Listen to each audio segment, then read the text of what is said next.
Hi guys, I'm Dan at vintagevelo.org, and today we are going to be talking about whether the pros doped or cheated at the 2024 Tour de France. The answer to that is almost certainly no. There we go, thanks. I'm glad you enjoyed. Oh, okay, right, we've got to go a bit deeper again. All right, okay, no worries. So, they didn't dope at the Tour. That's what I think. I'm now going to lay out my case because obviously online there's plenty of people who say otherwise. But there's a couple of things that we have to consider first of all. Now, the reason why I think I wanted to make this video is mainly down to the performance on, I think it was stage 15, stage 16 at the 2024 Tour, Planche de Baie. That was the stage where Jonas Vinregaard and Jumbo tried to put Tadej Pogacar under immense pressure. Vinregaard attacked 10 kilometers to go, and then Tadej counter-attacked with 5 kilometers to go and put in one of the finest climbing displays we have ever seen, and truly phenomenal power numbers. Now, in doing so, not only Pogacar but Vinregaard and Evenepoel all did that climb faster than the legendary Marco Pantani, the finest climber that has ever lived. Now, although that was 25 years ago, that performance, something around there, yeah, we all know that Pantani, was not a clean guy, whether he wanted to be or not. The guy was on serious rocket fuel, going up against the like of Ulrich and Armstrong.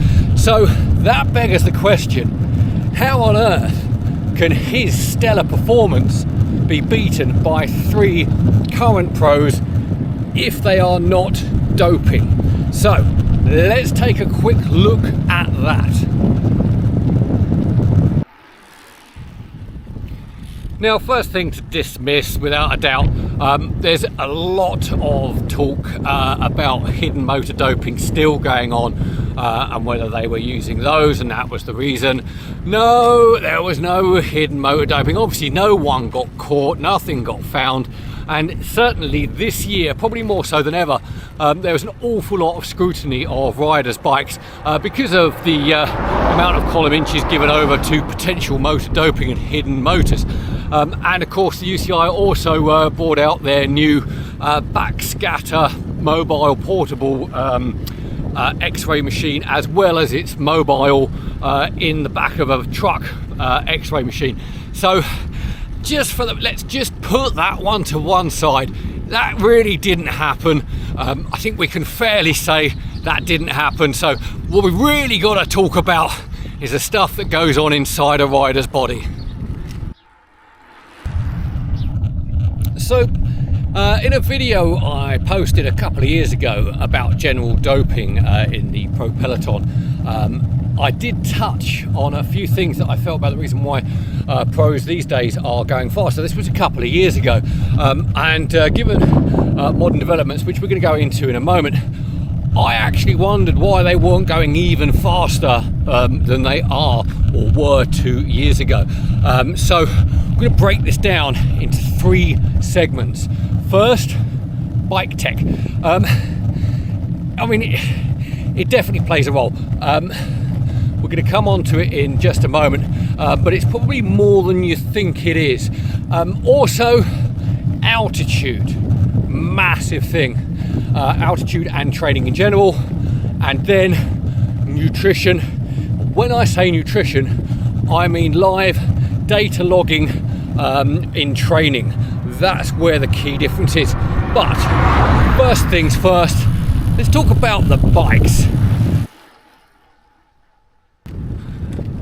Now, I appreciate it's the first thing called upon when trying to defend increased speeds in the peloton and stellar performances by current pros, is that the tech has improved.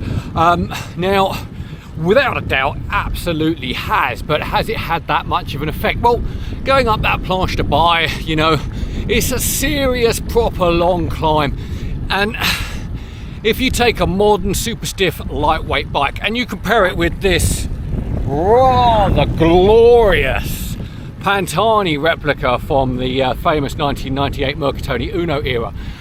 There are colossal differences.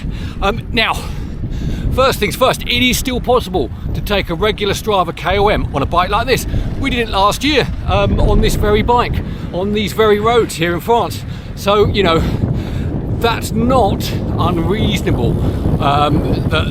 You know, there's not that much of a difference. But I would say going up a proper mountain, a proper col like Planche de Bail, you are probably looking at an advantage of maybe 3 to 5 seconds a kilometre. That's going to translate to, let's give it a minute and a half for that tech on the actual climb. But I don't think the real advantage is in that actual climbing. I think the real advantage is how much fresher you are when you arrive. Modern bikes, modern aero bikes, cruise in the peloton at that. If you're set well back in the peloton or you're well protected, 45 kilometers, 48 kilometers an hour is kind of almost going for a cafe ride. It's much easier than it used to be. And I think, and don't get me wrong, you know, for those of us who kind of get sold modern bikes by marketing men and things like that, we would never really see that. The amount of times that us as an average cyclist are going to be cruising behind wheels at 45, 50 kilometers an hour, which is what those modern designed bikes are designed for, is near enough never.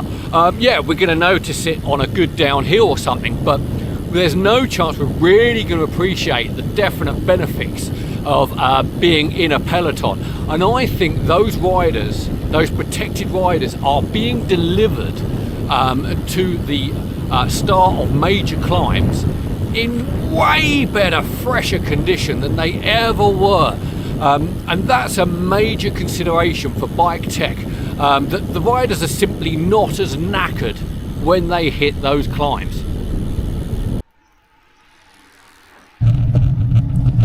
Okay, let's tackle the main one now, le dopage. EPO, testosterone, and just about every other drug that you could possibly imagine, usually with names that you've never ever heard of, finishing in the word "reen." Now, the only thing you'll get away with these days is probably some form of microdosing, and microdosing doesn't have a huge effect. It has an effect, but the effect is not huge. And the risk of getting caught is phenomenal, and as we've seen with many a career, it either detonates the team or it certainly ruins the rider pretty much for good. Now, excuse me while we do a bit of climbing, still lacking the EPO in my blood. Now, here's the thing. We now know for definite that altitude training is key. We're now seeing domestiques doing 8 to 10 weeks at altitude of climbing just to be a really good domestique.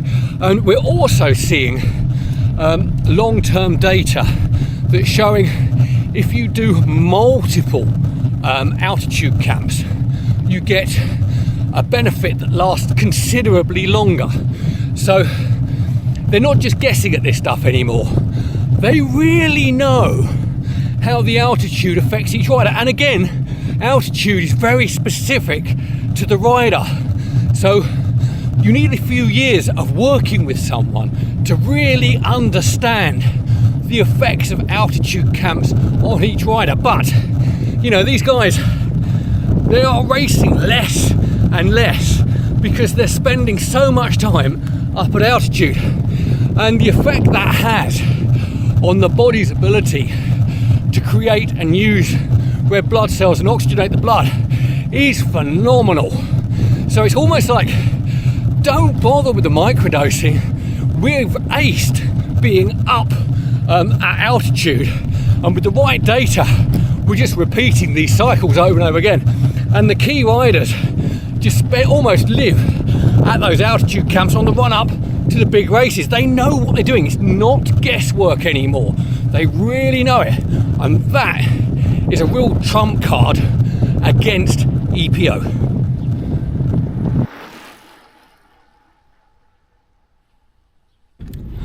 Now, one area totally key that cannot be underestimated is modern sports nutrition. And I don't just mean taking a modern gel or two or caffeine pack. No. We are talking about out of season training using live glucose monitoring data streams. These little patches and stuff that you connect up to the person, and it tells the trainers and the nutritionists what each individual burns, needs and uses during extreme exercise, light exercise and everything in between. So what this means is, rather than just, when you're climbing, take some gels. If you've got a sprint coming up, take some gels with caffeine. No. We're talking probably mapped out every 10 kilometers or 15 minutes or whatever it is, telling Tadej Pogacar he's got to drink some of this, he's got to take some of that. We all know this year that Tadej had some really horrible salted vinegared water substitute thing he had to take to stay hydrated in the heat. That wasn't by accident. They've done that study. Now, glucose monitoring, it's banned at races. So all they'll have is the data that they have collected during the off-season training. But they will have that sorted now. Not to say that now and again you can't blow up. We've all seen that happen with many riders. But the reality is that they can treat regular sprint stages where the GC riders are very well protected, almost, as I said earlier, like a cafe ride, almost like a recovery ride. So when they hit those big climbs, they are super fresh, they're super hydrated, and the correct amount of carb that person can assimilate at any one time is in their body.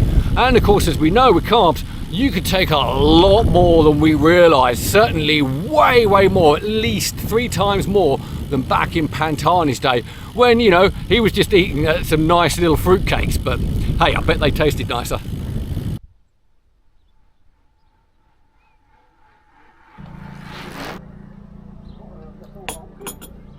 So there we have it. Just touched there on my thoughts on whether the pros were doping at this year's 2024 Tour de France. Now, just to run through that again, you cannot underestimate. I love this Pantani Bianchi. It is my favourite ride. It puts the biggest smile on my face.